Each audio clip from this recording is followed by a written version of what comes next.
அரசு பள்ளி ஆசிரியர்களாக தீவிரமாக படித்து கொண்டிருக்கும் நண்பர்களுக்கும் தோழிகளுக்கும் வணக்கம்.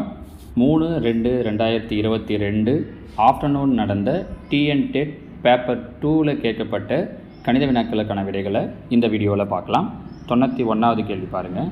எக்ஸ், 12, 15, 28 மற்றும் 35 என்ற விவரங்களின் கூட்டு சராசரி 20 எனில் அவ்விவரங்களின் வீச்சு. இதில் என்ன பண்ணியிருக்காங்கன்னா கூட்டு சராசரி கொடுத்துருக்காங்க. அதை யூஸ் பண்ணி முதல்ல இந்த தெரியாத இந்த வேல்யூவை கண்டுபிடிக்கணும்.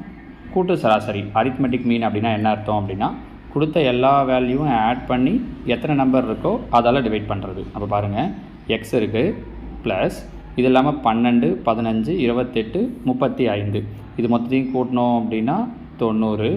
மொத்தம் இருக்கக்கூடிய வேல்யூ 5 வேல்யூ பை 5. இதை தான் அவங்க கூட்டு சராசரி என்னென்னு கொடுத்துருக்காங்க அப்படின்னா 20ன்னு கொடுத்துருக்காங்க. பக்கத்தில் இருக்கிற 5 இங்கே வந்தால் பெருக்கல், அப்போ 25 100 ப்ளஸில் இருக்கிற 90 இங்கே வந்தால் -90, 100ல் 90 போயிடுச்சுன்னா 10. அப்போ எக்ஸோட வேல்யூ என்ன கிடைக்குது அப்படின்னா 10. எக்ஸோட வேல்யூ 10. கொஷின் அவங்க எக்ஸோட வேல்யூ கேட்கல, என்ன கேட்டிருக்காங்கன்னா வீச்சு கேட்டிருக்காங்க. வீச்சுக்கு ஃபார்முலா தெரியும், L - S, அதாவது largest value minus smallest value. இப்போ பாருங்கள், கொடுத்துருக்கிறதுலே பெரிய நம்பர் எது 35 மைனஸ் கொடுத்துருக்கிறதுலே சின்ன நம்பர் இப்போ நம்ம கண்டுபிடிச்ச எக்ஸோட வேல்யூ 10 தான் சின்னது. அப்போ 35 - 10, 35ல் 10 போயிடுச்சு அப்படின்னா 25 அப்படிங்கிறது தான் இந்த கேள்விக்கான சரியான விடை. சரிங்களா? அடுத்ததாக 92. பின்வரும் கூற்றில் எது சரியானது? இதில் அவங்க என்ன பண்ணியிருக்காங்கன்னா இந்த லெஸ் தேன் சிம்பிளை வச்சு கொஸ்டின் கொடுத்துருக்காங்க. ஒன்றில் ரொம்ப சிம்பிள் தான், ஜஸ்ட்டு கிராஸ் மல்டிப்ளை பண்ணி பார்த்தீங்கன்னா போதும். இந்த 5 இந்த பக்கம் பெருக்குனிங்கன்னா 2 10, இங்கே கீழே இருக்கிற 3 இங்கே மேலே பெருக்குனிங்கன்னா 3 9. அவங்க இந்த லெஸ் தேன் சிம்பிள் கொடுத்துருக்காங்க. உங்களுக்கு தெரியும், எந்த பக்கம் வாய் திறந்துருக்கோ அந்த பக்கம் தான் பெரிய நம்பர் இருக்கணும். ஆனால் இங்கே பாருங்கள், 10 விட 9 பெருசுன்னு இருக்குது, அப்போ இது தப்பு. அதே மாதிரி இங்கே இந்த 7 கொண்டு வந்து இங்கே பெருக்குங்க, 3 7 21.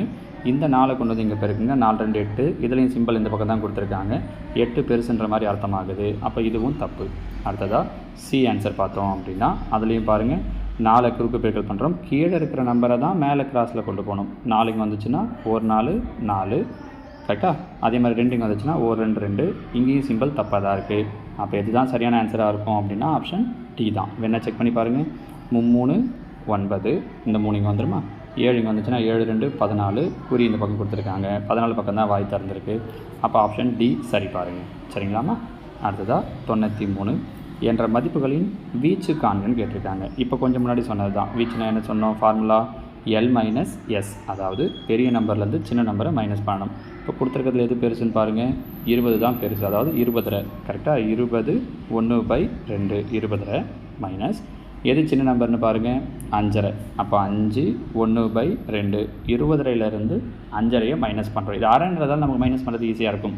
வேறு ஏதாவது நம்பராக இருக்குது அப்படின்னா நம்ம என்ன பண்ணி ஆகணும்னா அதை மிக்சடுலேருந்து இம்ப்ராப்பராக மாற்றி தகாபினமாக மாற்றிட்டு அதுக்கப்புறம் மைனஸ் பண்ணுற மாதிரி இருந்திருக்கும். அப்போ அரையில் அரை போயிடும், 20ல் 5 போயிடுச்சுன்னா 15. So answer option C 15. சரிங்களா? அடுத்ததாக 94. ஏமா ஒரு தேர்வில் 60% மதிப்பெண்களை பெற்றால் அவள் பெற்றது 360 மதிப்பெண்கள் எனில் அந்த தேர்வின் மொத்த மதிப்பெண்களை காண்க. அதாவது ஒருத்தங்க 60% மார்க் எடுத்திருக்காங்க, 60%ன்றது 360. இவங்க என்ன கேட்குறாங்கன்னா மொத்த மதிப்பெண்கள்னால் 100%. இப்போ பாருங்கள், இந்த 60 பெருக்கல் இருக்குன்னு அர்த்தம், ஈக்குவல்ட்டுக்கு இந்த பக்கம் வந்தால் வகுத்தல், அப்போ வகுத்தல் 60. அவங்க கேட்குறது மொத்த மதிப்பெண்கள். மொத்த மதிப்பெண்கள்னால் என்ன அர்த்தம்னா 100%. அப்போ இன்ட்டு 100. சொல்கிறது புரியுதுங்களா? இந்த பெருக்கல் இருக்கிற 60 இங்கே வந்தால் வகுத்தல், கரெக்டாக? 0 0 கேன்சல் ஆகிடும். 1 6 6 36. அப்போ 6 100 பெருக்கிறேன் அப்படின்னா 600. அப்போ அந்த தேர்வோட மொத்த மதிப்பெண்கள் என்னவாக இருக்கும் அப்படின்னா 600. சரிங்களாம்மா? அடுத்ததாக 95. தசம எண் 0.0005ஐ சுருங்கிய வடிவில் பின்னமாக மாற்றுக. இப்போ இதை பின்னமாக மாற்றணுன்னா ஒன்றும் இல்லை, புள்ளிக்கு அப்புறம் இந்த புள்ளி எடுத்துடணும், புள்ளிக்கு அப்புறம் இருக்கிற நம்பரை எழுதிக்கணும். 5 மட்டும்தான், 0 0 0ன்றதால அதை விட்டுட்டு 5, கீழே 1, புள்ளிக்கு அப்புறம் எத்தனை நம்பர் இருக்கோ அத்தனை 0, 1 2 3 4 இன்க்ளூடிங் 0 அண்டு நம்பர்ஸ் மொத்தையும் சேர்த்து. அப்போ 4 நம்பர் இருக்குது, 1 2 3 4 0. கேன்சல் பண்ண முடியும்னா கேன்சல் பண்ணலாம். 1 5 5 10, அதுக்கப்புறமா ஒரு 3 0 இருக்குது, அப்போ 3 0. So 1/2000 option B. புரியுதுங்களாம்மா? சரி, அடுத்ததாக 96. ஒரு பரவலின் சராசரி மற்றும் இடைநிலை ஆகியன 5:4 என்ற விகிதத்தில் இருந்தால் அதன் இடைநிலை மற்றும் முகடு ஆகியவற்றுக்கு இடையேயான விகிதம். இங்கே நமக்கு ஒரு ஃபார்முலா தெரியணும். ஏற்கனவே போனதுலேயே சொல்லியிருக்கோம், போன ஃபைலுக்கு ஃபோர்னூனில் கேட்டிருந்த கொஸ்டின் பேப்பருக்கு அந்த ஃபார்முலா தெரிஞ்சால் தான் இங்கே போட முடியும். ஃபார்முலா என்ன சொல்லியிருக்கோம் அப்படின்னா, அந்த ஃபார்முலாவை நல்லா தெரிஞ்சு வச்சுக்கோங்க. ஒரு எக்ஸாம்லேயும் இதை யூஸ் பண்ணி கொஸ்டின் கேட்டிருக்காங்க. முகடு ஈக்குவல் டு 3 இன்ட்டு இடைநிலை மைனஸ் 2 இன்ட்டு சராசரி. இதுதான் ஃபார்முலா. இப்போ இதில் என்ன சொல்லிட்டாங்கன்னா, சராசரிக்கும் இடைநிலைக்கும் வேல்யூ கொடுத்துருக்காங்க 5, 4. அப்போ பாருங்கள், 3 இன்ட்டு முதல்ல இருக்கிறது சராசரி, ரெண்டாவது இருக்கிறது இடைநிலை. அவங்க அப்படி தான் கொடுத்துருக்காங்க. அப்போ இடைநிலைக்கு 4 மைனஸ் 2 இன்ட்டு சராசரிக்கு 5. அப்போ 3 12 மைனஸ் 2 10. 12ல் 10 போயிடுச்சுன்னா 2. அப்போ முகடு என்ன கிடைக்குதுன்னா 2. ஆனால் அவங்க என்ன கேட்டிருக்காங்கன்னா, இடைநிலைக்கும் முகடுக்கும் இருக்கக்கூடிய விகிதம். இடைநிலை எவ்வளோ சொல்லியிருந்தாங்க, இடைநிலை 4 முகடு என்ன கண்டுபிடிச்சிருக்கோம் 2. 4:2. கேன்சல் பண்ண முடியுமா? ரெண்டாம் வாய்ப்பாட்டில் அடிக்கலாம் பாருங்கள். 2 4 2 2. So answer 2:1. 2:1 இங்கே இருக்குது, ஆப்ஷன் சி. சரியா? அடுத்ததாக பின்வரும் ஒன்றில் எது தவறானதுன்னு கேட்டிருக்காங்க. இதில் பாருங்கள், ஒரு ஸ்டேட்மெண்ட்டாக பாருங்கள். ஃபஸ்ட்டு ஒரு முக்கோணத்தின் 3 கோணங்களும் வெவ்வேறானவை எனில் 3 பக்கங்களும் வெவ்வேறானவை. ஆமாம், ஒரு முக்கோணத்தோட 3 கோணங்கள் வேறு வேறவாக இருக்குது அப்படின்னா அதோட 3 பக்கங்களும் வேறு வேறவாக தான் இருக்கும். அசமபக்க முக்கோணம். அப்போ இந்த ஸ்டேட்மெண்ட் சரி. ஒரு முக்கோணத்தின் 2 கோணங்கள் சமம் எனில் 2 பக்கங்கள் சமம். ஆமாம், எத்தனை கோணம் சமமாக இருக்கோ அத்தனை பக்கங்கள் சமமாக இருக்கும்.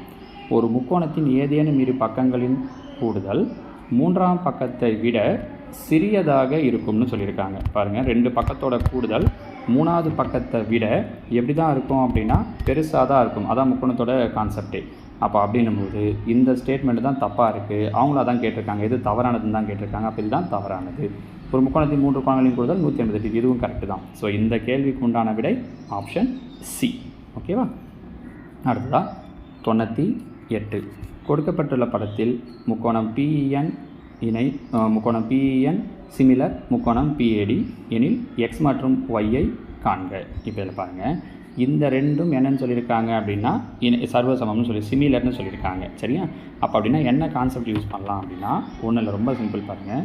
இந்த பாதி 6 டிவைடட் பை இந்த ஃபுல் பேஜ் 6 ரெண்டையும் கூட்டணும் அப்படின்னா 8. ஏன்னா இந்த 2 முக்கோணம் தான் அவங்க என்னன்னு சொல்லியிருக்காங்க. கவனிச்சிங்கன்னா பிஇஎன் இதுவும் பிஏடி இந்த பெரிய முக்கோணமும் இணைன்னு சொல்லியிருக்காங்க. ஈக்குவல் டு அதே மாதிரி இந்த சைடு, இந்த பக்கம் ஒய் பை இந்த ஃபுல் சைடு என்ன இருக்குது ஒய் ப்ளஸ் 5. இதை சால்வ் பண்ணால் ஒய் தெரிஞ்சிடும். இங்கே பாருங்கள், இந்த பக்கம் வந்துச்சு அப்படின்னா 6y ப்ளஸ் 6 5 30 ஈக்குவல் டு இது இந்த பக்கம் வந்துச்சு அப்படின்னா 8y ப்ளஸ் 6y இந்த பக்கம் வந்துருச்சு அப்படின்னா மைனஸ் 6y. 8yயில் 6y போயிடுச்சுன்னா 2y. அப்போ 2y ஈக்குவல் டு 30. 2 2 5 2 30. அப்போ ஒய்க்கு என்ன ஆன்சர் கிடைக்குது அப்படின்னா 15. கீழே இருக்கிற ஆன்சரில் எங்கேயாவது ஒய்க்கு 15 இருக்கான்னு பாருங்கள். அதை வச்சே கூட நம்ம சூஸ் பண்ணிடலாம். இங்கே மட்டும்தான் ஒய்க்கு 15 இருக்குது, மீதி இடத்துலலாம் 15 இல்லை. அப்போ option A x equal to 4 y equal to 15. இந்த ஐடியா வச்சு சொல்லலாம். இது சப்போஸ் எக்ஸ் மட்டும் கேட்டிருந்தாங்க, அப்போ எக்ஸு கண்டுபிடிக்கணுன்னா எப்படி சார் கண்டுபிடிக்கிறது அப்படின்னா இதே லாஜிக் தான். இங்கே பாருங்கள், இந்த டயக்ராமில் இருந்தே சொல்லலாம். இந்த டயக்ராமில் நம்ம முதல்ல எடுத்த மாதிரியே இந்த மேலே இருக்கிற சைடே எடுத்துக்கலாம். இந்த சைடு லெஃப்டில் இந்த பக்கம் 6, இந்த மொத்தமாக சேர்த்தோம் அப்படின்னா 8 ஈக்குவல் டு இங்கே கீழே பாருங்கள் 3 பை இங்கே கீழே இருக்கிறது எக்ஸு. அப்போது எக்ஸை மட்டும் இந்த பக்கம் கொண்டு வந்துடுங்க. இந்த 3 இன்ட்டு 6/8 இங்கே வந்துச்சுன்னா 8/6. 1 3 3 2 3 6 1 2 2 4 2 8. அப்போ எக்ஸுக்கு என்ன கிடைக்குதுன்னா 4. நீங்கள் ஆக்சுவலாக ஏதாவது இந்த எக்ஸை கண்டுபிடிச்சா கூட கீழே இருக்கிற ஆப்ஷன் வந்து நம்மளால் சொல்ல முடியும். இருந்தாலும் ரெண்டுத்தையும் தெரிஞ்சு வச்சுக்கிட்டோன்னா அவங்க எதை கேட்டாலும் நம்மளால் ஆன்சர் கண்டுபிடிக்க முடியும் பாருங்கள். சரியா? அதனால் அடுத்ததாக 99. ஒரு முக்கோணத்தின் ஒரு வெளிக்கோணம் 120 டிகிரி மற்றும் அதன் உள்ளெதிர் கோணங்கள் சமம் எனில் அக்கோணத்தின் அளவானது. எப்போவுமே வெளிக்கோணம் எப்படி இருக்கும் அப்படின்னா உள்ளெதிர் கோணங்களுடைய கூடுதலுக்கு சமமாக இருக்கும். ஸோ அது ரெண்டுத்தையும் கூட்டினா தான் 120 டிகிரி. அவங்க ஆனால் உள்ளெதிர் கோணங்கள் என்னன்னு சொல்லிட்டாங்கன்னா சமம்னு சொல்லிட்டாங்க. அப்போ இது எக்ஸுன்னா இதுவும் எக்ஸு தான். அப்போ 2x ஈக்குவல் டு 120. 1 2 6 2 12. அப்போ அந்த உள்கோணத்தோட அளவு என்னவாக இருக்கும் அப்படின்னா 60 டிகிரியாக இருக்கும். Answer B. ஓகேவா? அடுத்ததாக 100. ஒரு செவ்வக வடிவ தோட்டத்தின் பரிமாணங்கள் 15 மீட்டர் இன்ட்டு 8 மீட்டர். அதன் பக்கங்களை அடுத்து 4 மீட்டர் அகலமுள்ள பாதை அமைக்கப்படுகிறது. அந்த பாதையின் பரப்பளவு என்ன? இது ஒரு செவ்வக வடிவம். இதனுடைய பக்கம் எவ்வளோ சொல்லிட்டாங்கன்னா இது ஒரு 15 இது ஒரு 8ன்னு கொடுத்துட்டாங்க. சரியா? இதை சுற்றி 4 மீட்டர் அகலத்தில் பாதை அமைக்கிறாங்களாம். அப்போனா இந்த பக்கம் ஏற்கனவே 15, இங்கே ஒரு 4, இங்கே ஒரு 4, 4 4 8, 15ம் ஒரு 8ம் சேர்ந்தது அப்படின்னா 23.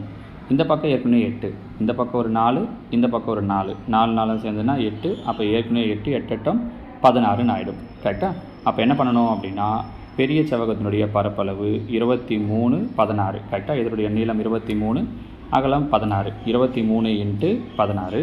இந்த சின்ன செவ்வகத்தினுடைய பக்களவு பார்த்திங்கன்னா 15 × 8. அப்போ 15 8ஐயும் பெருக்கிறோம். இதனிடத்தையும் பெருக்கி மைனஸ் பண்ணோன்னா வரக்கூடியது தான் ஆன்சர். நான் ஏன் இதை போடல அப்படின்னா இந்த மைனஸ் பண்ணால் வரக்கூடிய ஆன்சர் இந்த ஆப்ஷனில் எங்கேயுமே இல்லை. அதனால தான் அவங்க இதுக்கு என்ன போட்டு கொடுத்துட்டாங்க அப்படின்னா ஸ்டார் போட்டு கொடுத்துட்டாங்க. நீங்கள் கண்டுபிடிங்க பார்க்கலாம். 23 16ஐயும் பெருக்குனிங்கன்னா வரக்கூடிய ஆன்சர், 15 8ஐயும் பெருக்குனிங்கன்னா வரக்கூடிய ஆன்சர். அதனிடத்தையும் என்ன பண்ணணும் அப்படின்னா மைனஸ் பண்ணணும். மைனஸ் பண்ணால் வர்றது தான் ஆன்சர். இந்த கேள்விக்கு மைனஸ் பண்ணி என்ன ஆன்சர் வருது அப்படிங்கிறத நீங்கள் கீழே கமெண்டில் சொல்லுங்கள். ஓகேவா? 101 கீழே கொடுக்கப்பட்ட கூற்றுகளில் எது தவறானது அப்படின்னு கேட்டிருக்காங்க. ஃபஸ்ட்டு ஸ்டேட்மெண்ட் பாருங்கள். ஒரு இணைகரத்தின் எதிர்பக்கங்கள் சமம். ஆமாம், இணைகரத்துடைய எதிர்பக்கங்கள், இணைகரம்னா தெரியும் இல்லையா, பேரலோகிராம். இதனுடைய எதிர்பக்கங்கள் எப்படி தான் இருக்கும் அப்படின்னா சமமாக தான் இருக்கும். அடுத்தது இணைகரத்தின் ஒரு மூலை விட்டம் அதனை இரு சர்வசம முக்கோணங்களாக பிரிக்கிறது. ஆமாம், இணைகரத்துக்கு ஒரு மூலை விட்டு இப்படி வரைகிறோம் அப்படின்னா அது என்ன பண்ணணும்னா 2 சர்வசம முக்கோணமாக பிரிக்கும். பாருங்கள், இந்த முக்கோணத்தை எடுத்து இது மேலே மேற்பொருத்தணும்னா கரெக்டாக பொருந்தும். ஒரு இணைகரத்தின் எதிர்கோணங்கள் சமம். ஆமாம், இந்த எதிர்கோணங்கள் எப்படி இருக்கும் அப்படின்னா சமமாக தான் இருக்கும் இணைகரத்தை பொறுத்த வரைக்கும். 4வது ஸ்டேட்மெண்ட், இணைகரத்தின் மூலை விட்டங்கள் ஒன்றை ஒன்று இரு சம கூறிடாதுன்னு கொடுத்துருக்காங்க. இதுதான் தப்பு. இணைகரத்தோட மூலை விட்டங்கள் பார்த்தீங்க அப்படின்னா இது மூலை விட்டங்கள், இது ஒன்றை ஒன்று இருசம கூறிடும். இருசம கூறிடும்னா என்ன அர்த்தம் அப்படின்னா 2 சமபாகமாக பிரிக்கும் அப்படிங்கிறது அர்த்தம். ஆனால் அவங்க கூறிடாதுன்னு கொடுத்துருக்காங்க. அப்போ தவறானது எது அப்படின்னு பார்த்தோன்னா இந்த ஆப்ஷன் டி. ஓகேவா? 102 ஒரு வட்ட வடிவ பூங்காவின் சுற்றளவு 15 2/3 மீட்டர் ஆகும். இதை 3 முறை கயிறினாலும் மற்றும் 2/3 பகுதியை மின்சார கம்பியினாலும் வேலியிட்டால் அப்பூங்காவிற்கு எத்தனை மீட்டர் வேலி, அதாவது கயிறு மற்றும் மின்சார கம்பியை சேர்த்து எவ்வளோ மீட்டர் வேலி தேவை அப்படின்னு கேட்டிருக்காங்க. பாருங்கள், அதனுடைய சுற்றளவு அவங்க கொடுத்துட்டாங்க. எவ்வளோ கொடுத்துருக்காங்கன்னா 15 2/3 மீட்டர் அப்படின்ட்டு. இந்த கலப்பு பின்னமாக இருக்கிறதால நம்ம தகா பின்னமாக பார்த்துக்கலாம். 5 3 45, 45 2 47/3. இது என்ன பண்ணுறாங்களா அப்படின்னா 3 முறை கயிறை வச்சு சுற்றுவேலி அமைக்கிறாங்க. அப்போ 3 முறைன்றதால × 3. அப்போ 3 3 கேன்சல் ஆகிடுச்சு அப்படின்னா 47. அப்போ கயிறு மொத்தம் எவ்வளோ மீட்டர் நிலத்துக்கு போடுறோம் அப்படின்னா 47 மீட்டருக்கு போடுறோம். அடுத்ததாக மின்சார கம்பி எத்தனை பகுதிக்கு போடுறாங்க அப்படின்னா இதில் 2/3 பங்குக்கு, அதாவது இந்த 47/3ல் 2/3 பங்குக்கு மின்சார வேலி போடுறாங்க. அப்போ × 2/3 அப்படின்னு இதை சேர்த்தோன்னா என்னவாகுதுன்னா 94 மேலே பேருக்குன்னா கீழே 3 9. ஸோ கயிறு ஒரு 47 மீட்டர் ப்ளஸ் இது ஒரு 94/9 மீட்டர். அப்போ இந்த இடத்துக்கு மீசிமா எடுக்கிறோம் அப்படின்னா என்ன கிடைக்கும்னா 9. அப்போ குறுக்கு பெருக்கல் செய்கிறோன்னா 47 × 9 423 ப்ளஸ் இங்கே ஆல்ரெடி கீழே 9 இருக்கிறதால 94 அப்படியே எழுதிக்கலாம். அப்போ ப்ளஸ் 94 ரெண்டுத்தையும் கூட்டணும் அப்படின்னா 517/9. ஆனால் ஆன்சர் அவங்க என்ன பண்ணியிருக்காங்க, சிம்ப்ளை பண்ணி கொடுத்துருக்காங்க. 517 9ஆல் வகுக்கிறோம் அப்படின்னா மொத்தம் 57 முறை வரும். கரெக்டாக வகுத்து பார்த்தோன்னா மீதி என்ன கிடைக்கும்னா 4 கிடைக்கும். அப்போ 4/9. ஸோ 57 4/9 அப்படிங்கிறது தான் இந்த கேள்விக்கு உண்டான சரியான விடை. சரிங்களா? விஷயம் ஈஸி தான். ஃப்ராக்ஷனில் கொடுத்துருக்கிறதால நமக்கு போடும்போது கொஞ்சம் கஷ்டமாக தோணும். அப்போ எந்த ஆப்ஷன் வருது? Option B, 57 4/9. சரியா? அடுத்த 103 5 13 21 29 என்ற அமைப்பின் அடுத்த எண் என்னன்னு கேட்டிருக்காங்க. இதில் பாருங்கள் 5 13 என்ன பண்ணியிருக்காங்க, 5 கூட 8 கூட்டினோம் அப்படின்னா 13. கரெக்டாக? 5 கூட 8 கூட்டினா 13, 13 கூட 8 கூட்டினா 21, 21 கூட 8 கூட்டினா 29. அப்போ 29 கூட 8 கூட்டுறேன் அப்படின்னா 37 37 அப்படிங்கிறது தான் இதற்குண்டான சரியான விடை. அடுத்தது 104 குவிவு பலகோணத்தின் பக்கங்களை நீட்டுவதால் உண்டாகும் வெளிக்கோணங்களின் கூடுதல். இது ஒரு நேரடியான கேள்வி. குவிவு பலகோணத்துடைய பக்கங்களை நீட்டுறதால் உண்டாகக்கூடிய வெளிக்கோணங்களுடைய கூடுதல் என்னவாக இருக்கும் அப்படின்னா 360 360 டிகிரியாக இருக்கும். சரிங்களா? இது ஒரு நேரடியான கேள்வி. அடுத்தது 105 ஒரே கோட்டில் அமையாத 3 புள்ளிகள் வழியே எத்தனை வட்டங்கள் வரைய இயலும்? இதுவும் நேரடியான கேள்வி தான். ஒரே கோட்டில் அமையாத 3 புள்ளிகள் வழியாக நம்மளால் ஒரு வட்டம் மட்டும்தான் வரைய முடியும். உதாரணத்துக்கு இப்படி ஒரு 3 புள்ளி இருக்குது அப்படின்னா இது வழியாக ஒரு வட்டம் தான் வரைய முடியும். இதுவும் புத்தகத்தில் இருக்கக்கூடிய நேரடி கேள்வி தான். So answer option C 1. அடுத்து 106. ஒரு வட்ட புல்வெளியை சுற்றி ஒரு வட்டப்பாதை அமைக்கப்பட உள்ளது. அந்த பாதையின் வெளிப்புற உட்புற சுற்றளவுகள் முறையே 88 சென்டிமீட்டர் 44 சென்டிமீட்டர் எனில் அந்த நடைபாதையின் அகலம் என்ன? இவங்க சுற்றளவு கொடுத்துருக்காங்க. அவங்க கேட்டிருக்கிறது நடைபாதையினுடைய அகலம் என்னன்னு கேட்டிருக்காங்க. இது ஒரு ரொம்ப எளிமையான கேள்வி தான். நமக்கு அந்த 2 பாதையினுடைய ஆரம் தெரிஞ்சால் போதும். பாருங்கள், அவங்க கொடுத்துருக்கிறது சுற்றளவு. இப்போ முதல் சுற்றளவுக்கான ஃபார்முலா வட்டத்துக்கு 2πr, ஏன்னா வட்டம்னு சொல்லியிருக்கிறதால இதனுடைய அளவு எவ்வளோ சொல்லியிருக்காங்கன்னா 88. பையோட வேல்யூ நமக்கு தெரியும் 22/7. அப்போ பாருங்கள், இந்த 22/7 இந்த பக்கம் வந்துடுது அப்படின்னா 7/22. இந்த பெருக்கில் இருக்க 2 ஈக்குவல் இந்த பக்கம் வந்துடுதுன்னா வகுத்தலில் வந்துடும். கரெக்டாக? அப்போ 1 2 4 2 8 4 2 8. அது மாதிரி 22 44 அடித்தோன்னா 2. அப்போ 7 14. ஸோ வெளியில் இருக்கிற அந்த பாதையினுடைய ஆரம் என்னவாக இருக்கும்னா 14 சென்டிமீட்டர். உள்ள அதே மாதிரி பாருங்கள், அதுவும் 2πr தான். அதோட சுற்றளவு 44. அப்போ இதுலேயும் அதே மாதிரி இந்த 22/7 இந்த பக்கம் வந்துச்சுன்னா 7/22. பெருக்கல் இருக்க 2 இந்த பக்கம் வந்துச்சுன்னா வகுத்தல 2. அப்போ 22 2 பெருக்குன்னா 44. 44 கேன்சல் ஆகிடும். அப்போ இதோட ஆரம் இந்த ஸ்மால் ஆர் என்னவாக இருக்கும்னா 7 இருக்கும். ஸோ பெரிய வட்டப்பகுதிக்கு 14 ஆரம், சின்னதுக்கு 7. அவங்க கேட்டிருக்கிறது 2க்கு அகலம் தான் கேட்டிருக்காங்க. அப்போ 14ல் 7 போயிடுச்சுன்னா 7. அப்போ அந்த வட்டப்பாதையினுடைய அகலம் 7 சென்டிமீட்டர். Option A. புரியுதுங்களாமா? கொஞ்சம் ஒன்றும் இல்லை, அந்த சுற்றளவு கொடுத்துருக்காங்க, அதுலேருந்து 2தோட ஆரத்தையும் கண்டுபிடிச்சிட்டு அதை நம்ம மைனஸ் பண்ணிட்டோன்னா முடிஞ்சிச்சு. அடுத்ததாக 107. ஒரு பாட்டிலில் 0.35 மில்லி அளவு சென்ட்டை நிரப்பலாம். 122.5 மில்லி அளவு உள்ள சென்ட்டை அம்மாதிரியான எத்தனை பாட்டில்களில் நிரப்பலாம் அப்படின்னு கேட்டிருக்காங்க. அப்போ இது மொத்த அளவு எவ்வளோ? 122.5. ஒரு பாட்டிலில் எவ்வளோ பிடிக்குது அப்படின்னா 0.35. நமக்கு புள்ளியில் வச்சு கேன்சல் பண்ணோன்னா கஷ்டமாக இருக்கும். அப்போ புள்ளி எடுத்துடலாம். கீழே புள்ளிக்கு அப்புறம் 2 நம்பர் இருக்குது. அதே மாதிரி மேலே புள்ளிக்கு அப்புறம் 1 நம்பர் இருக்குது. அப்போ மேலே இங்கேயும் 2 ஸ்தானம் தள்ளுறோம். மேலே 1 நம்பர் தான் இருக்குன்றதால இன்னொரு நம்பருக்கு 0. கீழே 2 நம்பரை தள்ளிட்டோன்னா 35. 5ஆ வாய்ப்பாட்டில் அடித்தேன்னா 7 5 35. இங்கே பாருங்கள், 2 5 10 மீதி 2, 4 5 20 மீதி 2, 5 25 0. இப்போ 7ஆம் வாய்ப்பாடு 1 7 7 3 7 21 மீதி 3, 5 7 35. இந்த 0 அப்படியே வந்துடும். அப்போ 350. ஸோ எத்தனை பாட்டிலில் நம்மளால் அதே மாதிரி அடைக்க முடியும் அந்த சென்ட்டை அப்படின்னா 350 பாட்டில்கள். சரிங்களா? அடுத்தது 108. ரவி 4.5 கிலோகிராம் ஆப்பிளும் 3/4 கிலோகிராம் ஆரஞ்சும் 3.25 கிலோகிராம் திராட்சையும் வாங்கினார். அவர் வாங்கிய பழங்களின் மொத்த எடை டன்னில் எவ்வளவுன்னு கேட்டிருக்காங்க. இப்போ இந்த கொஸ்டின் அவங்க மொத்த எடை எவ்வளவுன்னு கேட்டால் நம்ம என்ன பண்ணுவோம்? சாதாரண மொத்தையும் கூட்டுவோம். கரெக்டாக? பாருங்கள், இது ஒரு 4.5, இது ஒரு 3/4, 4.5 ஒரு 3/4 5/4, 5/4 ஒரு 3/4 6 3 9, 9 கிலோகிராம்னு சொல்லிடுவோம். ஆனால் அவங்க என்ன கேட்டிருக்காங்க அப்படின்னா டன்னில் கேட்டிருக்காங்க. ஒரு டன் அப்படிங்கிறது பார்த்தீங்க அப்படின்னா 1000 கிலோகிராம். கரெக்டாக? அப்போ இந்த 9 நம்ம 1000ஆல் டிவைட் பண்ணோன்னா முடிஞ்சிச்சு. 1000ஆல் டிவைட் பண்ணுறோன்னா ஒன்றும் இல்லை. இப்போ 9க்கு பக்கத்தில் புள்ளி இருக்குன்னு அர்த்தம். புள்ளி 3 ஸ்தானம் முன்னாடி போகணும். 1 2 3. மற்ற 2 ஸ்தானத்துக்கு நம்பர் இல்லைன்றதால 0 வச்சுக்கிட்டு முன்னாடி புள்ளியை சேர்த்துறோம். வெறுமனே புள்ளியில் ஆரம்பிக்க மாட்டோன்றதால அதுக்கு முன்னாடி ஒரு 0 சேர்த்துறோம். So answer 0.009 ton. அவ்வளோதான். சரிங்களா? டன்னு கிலோகிராமை டன்னாக மாற்றத்துக்கு தெரிஞ்சால் போதும். 109.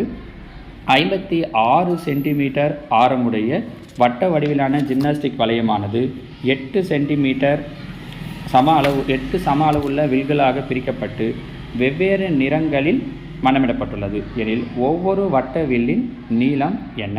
இது நம்ம ஏற்கனவே ஒரு மாடலில் பார்த்துருக்கோம். பாருங்கள், ஒன்றும் இல்லை, வட்டத்தினுடைய சுற்றளவு கண்டுபிடிச்சா முடிஞ்சிச்சு. வட்டத்தின் சுற்றளவுக்கான ஃபார்முலா 2πr. 2 × 22/7 ஆரம் என்ன கொடுத்துருக்காங்கன்னா 56. மொத்தம் எத்தனை பகுதியாக பிரிக்கிறாங்கன்னா 8 பகுதியாக. அதனால் /8 8ஆல் வரும். சரியா? 1 7 7 8 7 56. 8 8 கேன்சல் ஆகிடும்.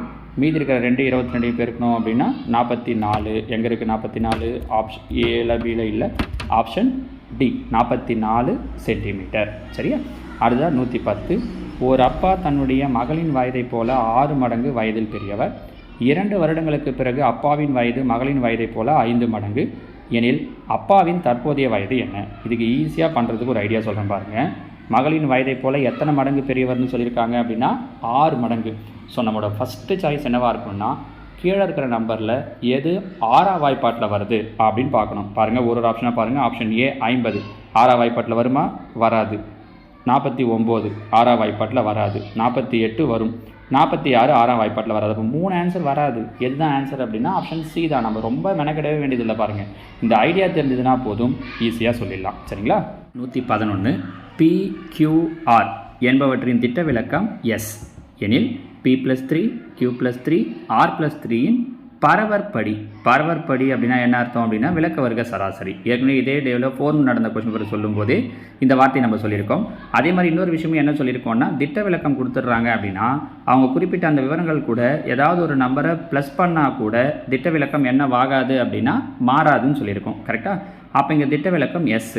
இங்கே ஒரு நம்பர் கூடயும் 3 கூட்டியிருக்காங்க. அப்போ திட்ட விலக்கம் மாறாது. என்னன்னே தான் இருக்கும் அப்படின்னா எஸ்ன்னே தான் இருக்கும். ஆனால் அவங்க திட்ட விலக்கம் கேட்கல, பரவற்படி கேட்டிருக்காங்க. பரவற்படின்றது திட்ட விலக்கத்தோட ஸ்கொயர். அப்போ ஆன்சர் என்ன கிடைக்கும் அப்படின்னா எஸ் ஸ்கொயர். அது கொஞ்சம் கவனமாக போடணுமா. திட்ட விலக்கமே கேட்டாங்க அப்படின்னா எஸ்ன்றது தான் ஆன்சர். அவங்க பரவற்படி கேட்குறாங்க அப்படின்னா என்ன பண்ணணும்னா அதை ஸ்கொயர் பண்ணணும். அடுத்து 112 பாருங்கம்மா. ஒரு டயக்ராம் கொடுத்துட்டு கொடுக்கப்பட்ட படத்தில் angle ACP equal to 90 degree மற்றும் சிடி பெர்பெண்டிகுலர் ஏபி எனில் பின்வருவதில் எது சரின்ட்டு. இது ஒரு தேரம் பாருங்கள். ஒன்றும் இல்லை, இந்த பேஸில் இருக்கிற ரெண்டுத்தையும் மல்டிப்ளை பண்ணால், அதாவது ஏடியும் டிபியும் மல்டிப்ளை பண்ணால் கிடைக்கக்கூடிய ஆன்சர் எதுக்கு ஈக்குவலாக இருக்கும்னா இந்த சென்டரில் இருக்கக்கூடிய இந்த ஹைட் லைன் கொடுத்துருக்காங்க இல்லையா, இதோடைய ஸ்கொயருக்கு சிடியுடைய ஸ்கொயருக்கு ஈக்குவலாக இருக்கும். AD into DB equal to CD square. இந்த ஆன்சர் எங்கே இருக்குது அப்படின்னு பார்த்தோன்னா இதோ இருக்குது பாருங்கள். 4வது ஆன்சர் ஏடி இன்ட்டு பிடி. நம்ம டிபின்னு சொல்லியிருப்போமா. டிபி பிடி ரெண்டுத்துக்கும் ஒரே அர்த்தம் தான். டிபினாலும் பிடினாலும் டிஸ்டன்ஸ்ன்றதால பிரச்சனை இல்லை. அப்போ AD into BD equal to CD square. Option D தான் சரியான விடை. சரியா? 113 பாருங்கள். 8 உடன் எத்தனை சதவீதம் சேர்ந்தால் 64 கிடைக்கும். ஆக்சுவலாக அதில் கொஷினில் ஒரு தப்பு இருக்குது. என்னென்னா 8 உடன் எத்தனை சதவீதம் சேர்ந்தால்னு கேட்டிருக்கூடாது. 8இன் எத்தனை சதவீதம், அந்த உடன்ற வார்த்தை வரக்கூடாது. ஸ்கூல் புக்லேயும் இதே மாதிரி தான் இருக்குது. அங்கேயும் மிஸ்டேக் இருக்குது. இங்கேயும் அப்படியே கேட்டிருக்காங்க. 8இன் எத்தனை சதவீதம்னு கேட்டிருந்தாங்க அப்படின்னா நம்மளால் என்ன பண்ணியிருக்க முடியும் அப்படின்னா ஆன்சர் சொல்லியிருக்க முடியும். உதாரணத்துக்கு பார்த்தீங்கன்னா 8இன் எத்தனை சதவீதம் அப்படின்னு கேட்டிருந்தாங்கன்னா 8 × x/100 ஈக்குவல் டு அவங்க கேட்டிருக்க 64. இந்த 100 அந்த பக்கம் கொண்டு போயிட்டோன்னா பெருக்கல்ல போயிடும். பெருக்கல்ல இருக்கிற 100 அந்த பக்கம் கொண்டு போயிட்டோன்னா வகுத்தல்ல போயிடும். 1 8 8 8 64. அப்போ 8 × 100 800.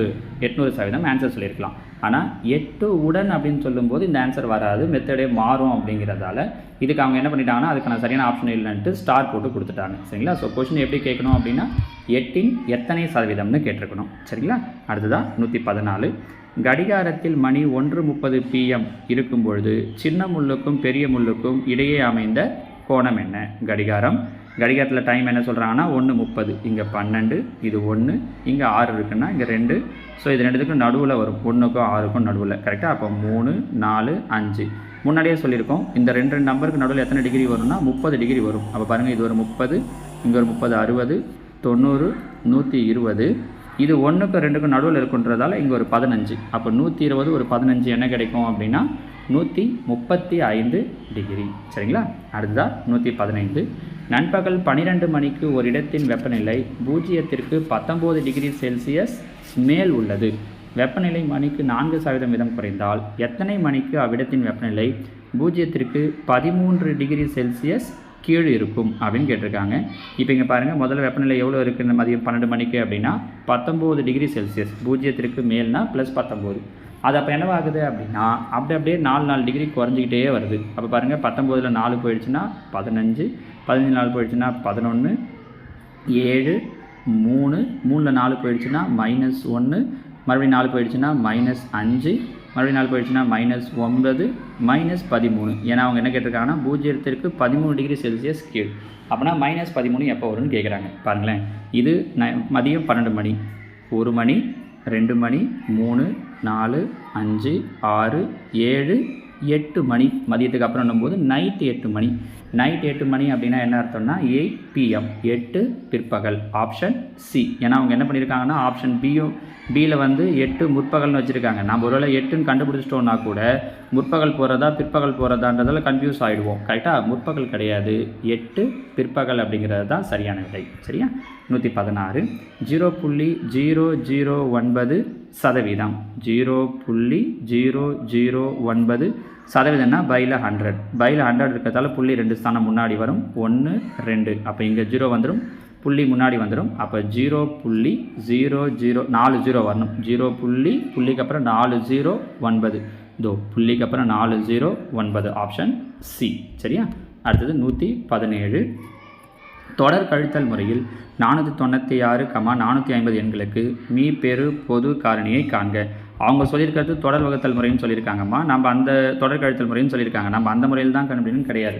ஸ்கூல் பசங்களுக்கு கொடுக்கும்போது தொடர் கழித்தல் தொடர் வகுத்தல்னு சொல்லுவாங்க. நமக்கு அதெல்லாம் பிரச்சனை இல்லை. 496, 450 ரெண்டுத்துக்கும் வழக்கமான முறையில் எப்படி HCF கண்டுபிடிப்போமோ அப்படி கண்டுபிடிச்சோன்னா போதும். பாருங்கள், ரெண்டாம் வாய்ப்பாட்டில் போடலாம்.